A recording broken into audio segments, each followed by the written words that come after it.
What's up? I am Sputnik Head, and welcome to r/RPG horror stories. As someone who grew up playing D&D, 3.5 is where I started, I will always have a great love for the game.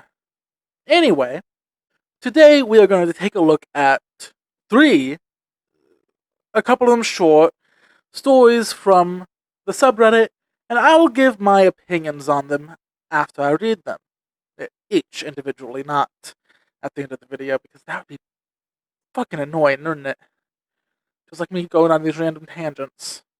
Anyway, let's continue. We'll start with a story called The 10-Minute Session by Salty Rolls. This happened in Roll20. So I applied and got into a game that's supposed to be loosely based on the Tyranny of Dragons module. The DM seems nice, sensible despite her heavily accented English.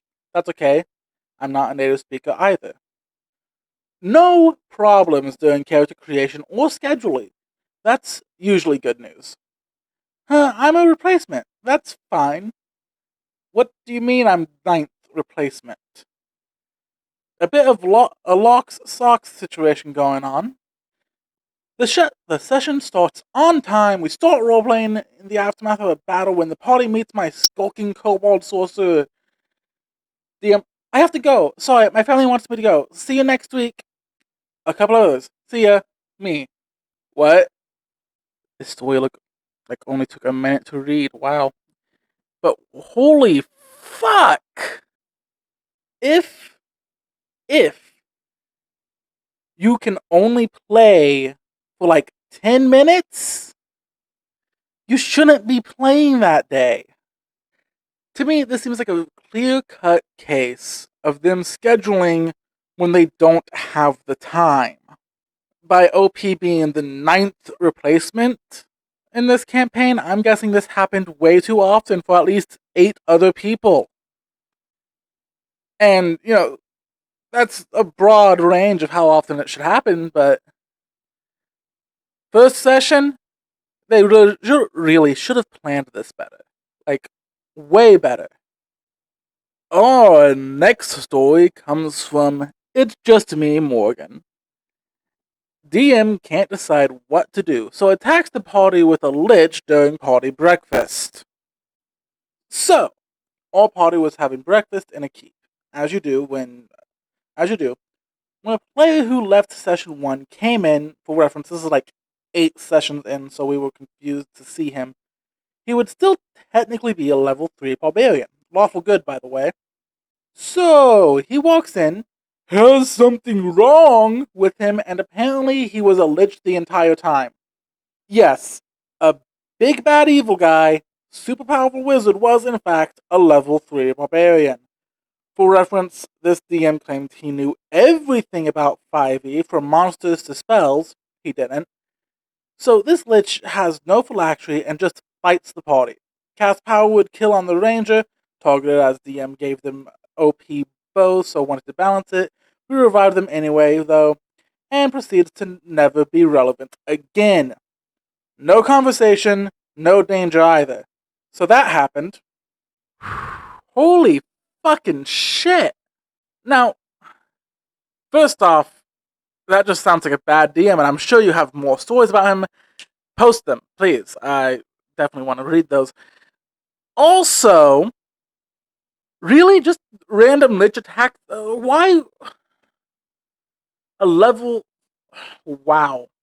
This just reeks of a DM that has no idea what to do next in the story, so just decides he's going to try and kill everyone off.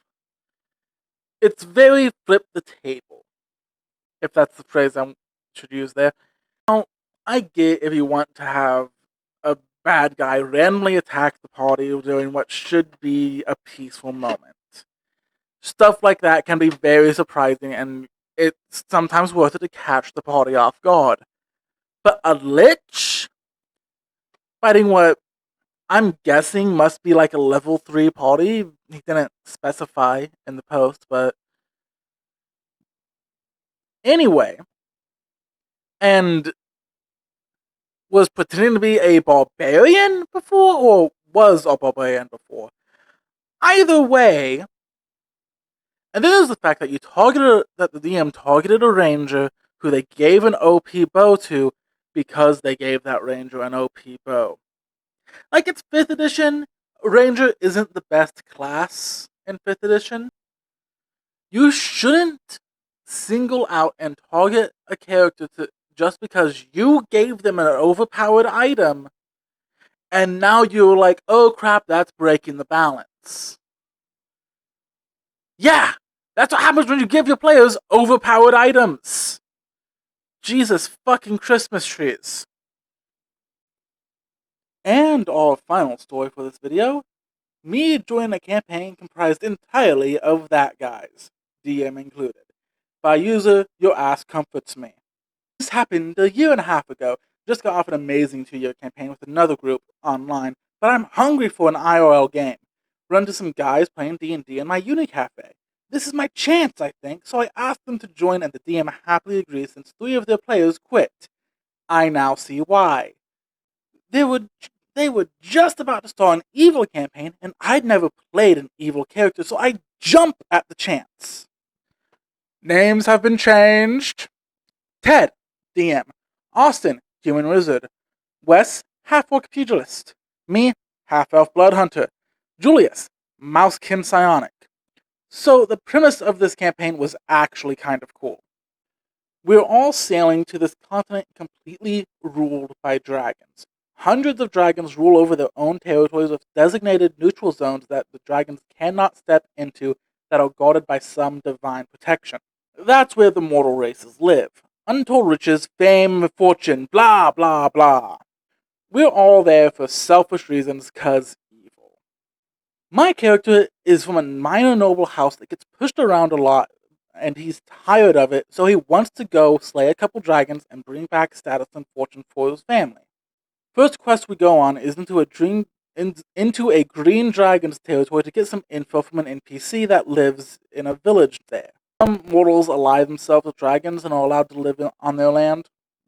Immediately once we get there, Julius, I want to kill a villager! His explanation, because I'm evil! Granted, I thought that was funny at the time.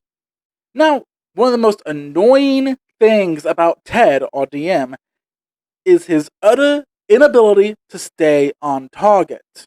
Halfway through a description, he'll stop and tell us about a cool thing he made for another campaign, or tell a very long-winded joke that I had to pity laugh at because I didn't want to make things awkward. When we get to the village, it's being attacked by skeleton warriors. Party goes into position and we get into combat. Austin, our wizard, is on a thatched roof perpendicular to the house I'm hiding behind. I'm hiding on the ground, ready to throw blunted javelins at the skeletons. Roll my attack, Nat 1. Your javelin flies out of your hand and hits Austin, pinning him to the roof. Literally how? That's what Nat 1s are. Weak excuse, but I let it slide. Austin's turn. I cast Firebolt on the Blood Hunter! Me. What the fuck, guy? I'm curious enough about it, though, so I don't get outwardly mad. You hit me with a javelin! So now, I'm in a spontaneous PvP with our wizard while also fighting off skeletons. Mind you, I'm not firing back at Austin. Combat ends. Austin is still attacking me, and I'm still not attacking back.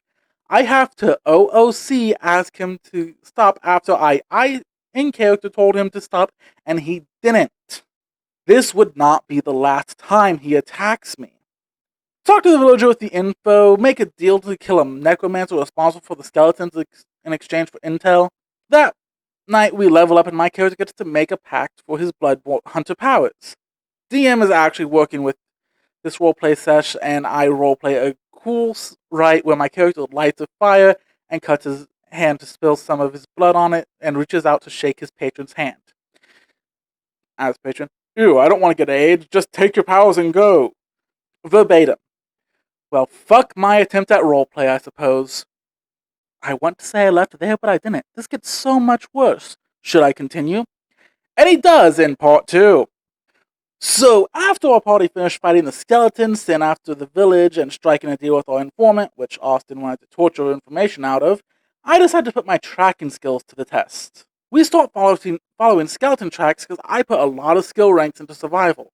Party sets up a camp for the night. I just got off a long, roleplay heavy campaign, so I'm eager to sink my teeth into some character interaction.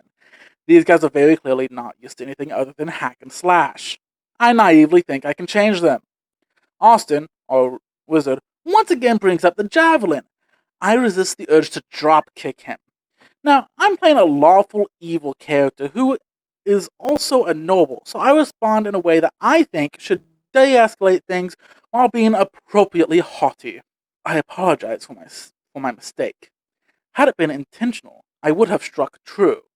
Austin did not like this. Fast forward through a literal 2 hours of just getting to the Necromancer's den, because Ted needed to tell us about a new homebrew class he's making. I tell the gang to let me scout ahead because I've got the best stealth, roll really well, and stay about 20 feet ahead of the party. See some skeletons up ahead along with the reanimated skeleton of a bull. Tell the party with a hand sign. Austin immediately gives away my position by casting Scorching Ray. I get fucked because there was a chasm in between us that they were supposed to use the ropes I set up to get across. Manage not to die.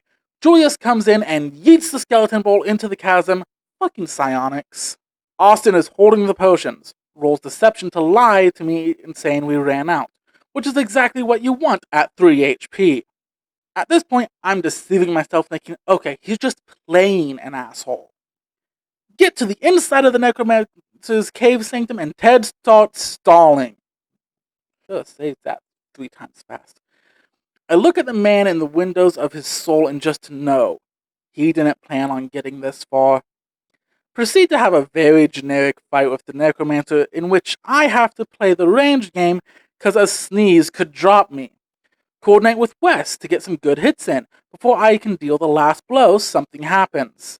DMPC, Samuel, drops in from above and decapitates the Necromancer wielding 2 katanas. Me, internally.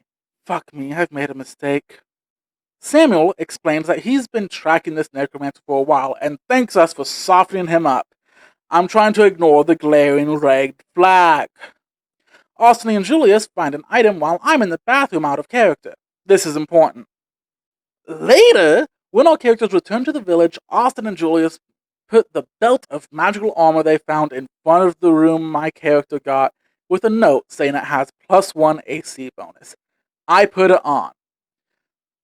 Arthur puts it on the next morning, awakens to find that he is now a woman. Julius and Austin. You shouldn't put strange things on. That's your fault. They knew what it did, but gave it to me anyway. I was in the bathroom and no one told me. Me, internally a little upset. +1 AC though. And of course he ends it by asking if he should do part 3, and I think he should. I kind of want to see if these assholes get their comeuppance. And now, opinion time. Woohoo! For one, this is a clear sign that you need to vet your groups before you join them. At least talk about how they usually play. Hack and slash, I have no problem with. Hack and slash can be fun. But if you like roleplay and everyone else is more hack and slashy, you're not going to fit.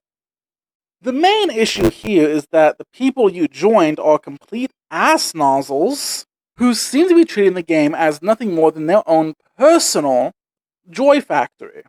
Now, I'm sure these guys love playing with each other because they're all the same type of guy.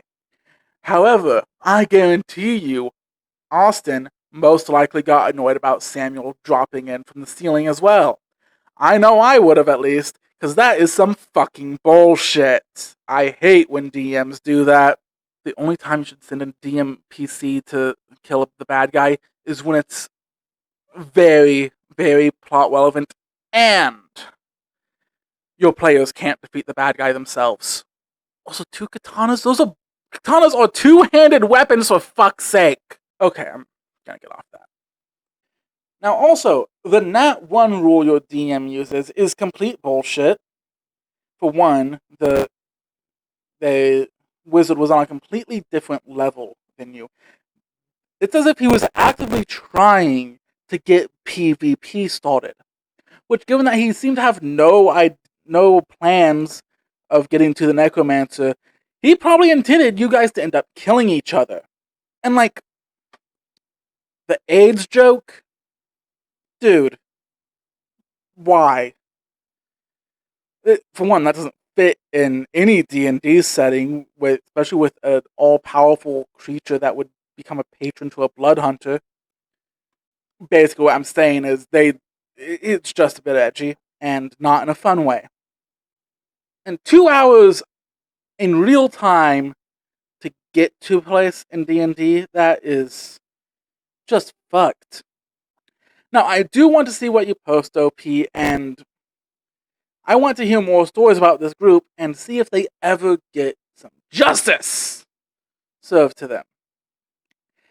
Anyhow, links to all these stories are going to be down in the description below. Because, duh. Da da da da.